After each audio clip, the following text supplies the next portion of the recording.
Extraordinary Photography is a business based in the northeast of England. We photograph weddings, portraits, images for websites, magazines and more recently fashion. It was set up and registered as a partnership between two brothers, Sean and Chris. We chose a partnership because we didn't want the formality and regulation of becoming a private limited company. We have a great relationship and intended to run the business as brothers and not business partners. We have one additional non-contracted partner and 3 casual staff that we call on at busy times. We have unlimited liability and therefore responsible for all the debts in the business.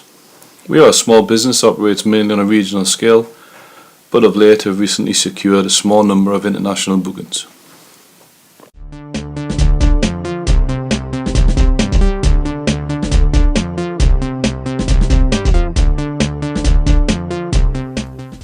We never intentionally set out to start our own business. Photography has been a long-term hobby of ours, and through that we were asked to photograph a friend's wedding. During the night-time we were approached by a couple who asked us to photograph their wedding. Now at this point we didn't have a business. I passed on my mobile details and asked them to give us a call, which they did in a couple of days. So it was from that point on really that we decided to set up the business.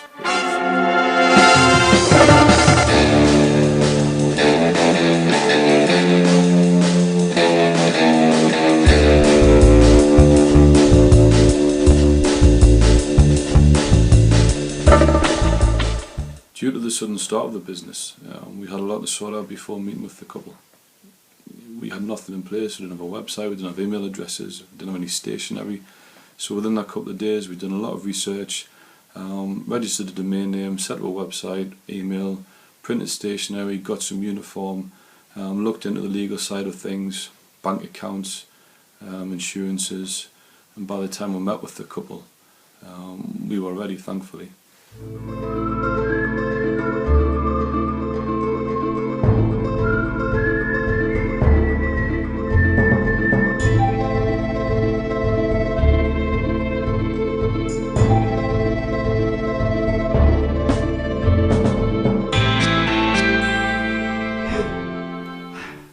Photography in the local area is very competitive. There's at least 15 local competitors to us. Some we see as real direct competitors, some we don't due to their styles and what they offer. But generally photography is quite a supportive profession. You need to be working on your own most of the time. If you do develop some relationship with photographers, it can actually get you extra work. Or if you can't make a wedding, you would pass that on and hope that they pass that back to you. So it is competitive, but it's also very supportive.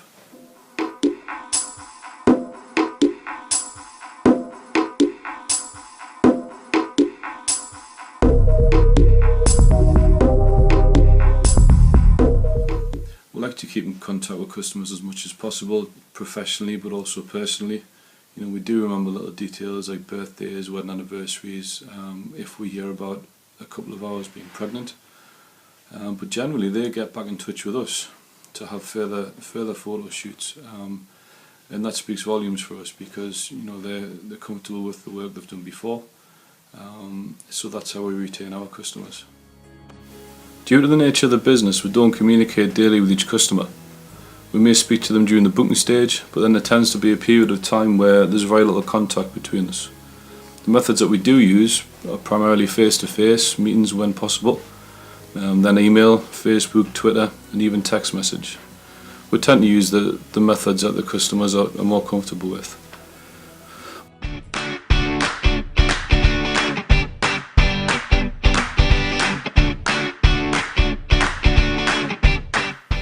When we first launched the business, there was a lot of discussion about the best marketing methods to use and how to advertise.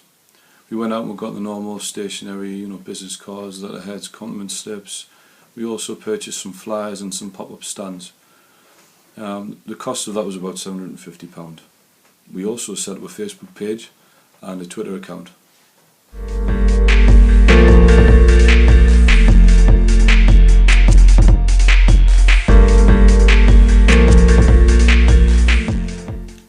The marketing and advertising that we currently use is mainly word of mouth. I would say 90% of our work comes from recommendations from people we've worked with in the past, whether that be customers or suppliers. We also have a Facebook page and Twitter account still, which are both free.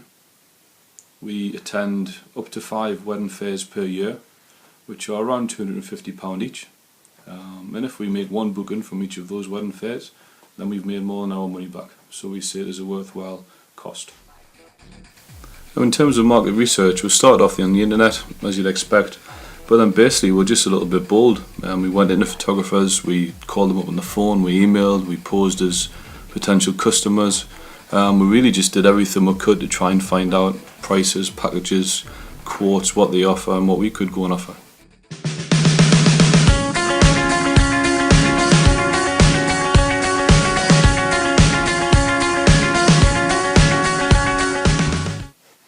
Going against all the theory, we didn't launch the business with a USP.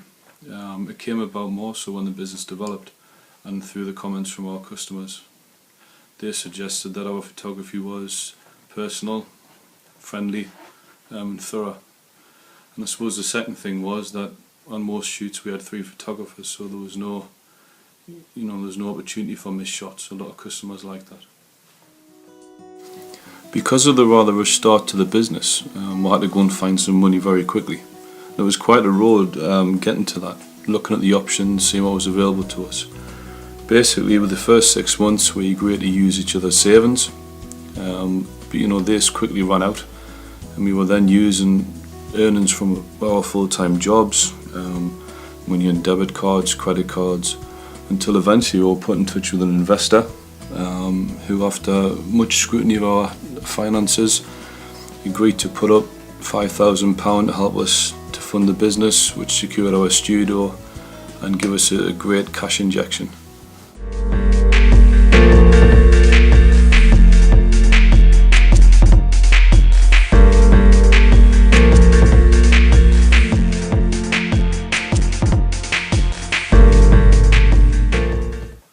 One of my additional roles within the business was to manage the finances.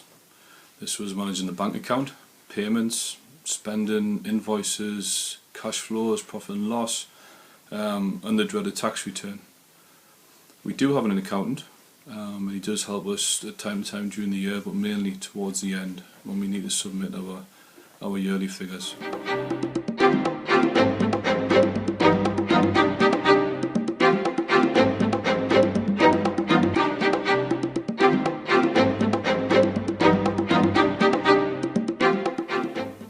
Because photography is still quite a seasonal business, it's important that we manage a cash flow. The majority of weddings take place between May and August, so during that time there's a big inflow of cash, but for the rest of the year we really need to keep an eye on it. Running costs are not high, but they're not the same month to month. When we had the studio, times were very tight, especially during the quiet months, but that's definitely when a cash flow forecast helps. We always had to look ahead and figure out when months were going to be tight and when we had the little bit extra that we could perhaps put away or invest.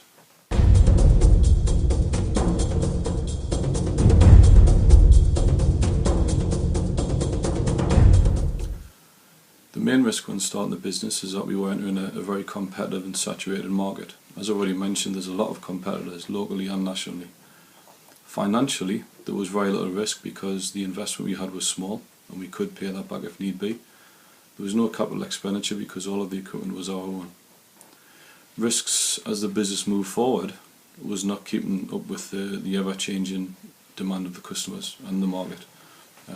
Photography is changing constantly, and unless you keep up with that, then you will be left behind and your business may fail.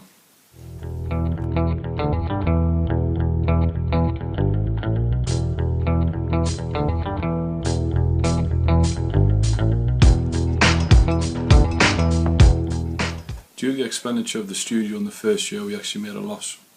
If we hadn't have had the studio, then we would definitely have made a profit. It's not something we regret. We thought it was the right decision, it just didn't work out.